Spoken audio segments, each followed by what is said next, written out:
আচ্ছা, আমরা সারাদিন যদি চিন্তা করি যে কত ঘন্টা সোশ্যাল মিডিয়ায় কাটাই, স্ক্রলিং করে কাটাই, এটা দেখা গেছে যে 3 থেকে 4 ঘন্টা পার ডে। কি হিউজ ব্যাপার! 3 ঘন্টা করে যদি তুমি সোশ্যাল মিডিয়ায় স্ক্রলিং করো, সময় নষ্ট করো, তাহলে বছরে তোমার 1095 ঘন্টা সময় নষ্ট হবে। কিন্তু এই তুমি বলবা যে আধা ঘন্টা সময় পাওয়া যায় না বই পড়ার জন্যে। কিন্তু এই 3 ঘন্টা করে যদি তুমি নষ্ট না করতে, তাহলে তুমি কি করতে পারতে? তুমি খুব সুন্দরভাবে একটা ভাষা শিখতে পারতে, একটা বা দুটো বই লিখতে পারতে, তুমি কমপক্ষে 30টা বই পড়তে পারতে। হ্যাঁ, তুমি একটা বিজনেস শুরু করতে পারতে, তুমি নিজে যে কোনো বিষয়ের উপরে পণ্ডিত হতে পারতে।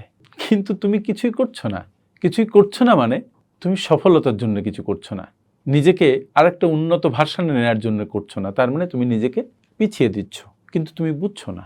দেখো না আজ থেকে চেষ্টা করে স্ক্রলিংয়ের টাইমটাকে একটু কমিয়ে আনা যায় কিনা, নতুন একটা কাজ ওই ফাঁকে করা যায় কিনা যেটা তোমার জন্য উন্নতি নিয়ে আসবে।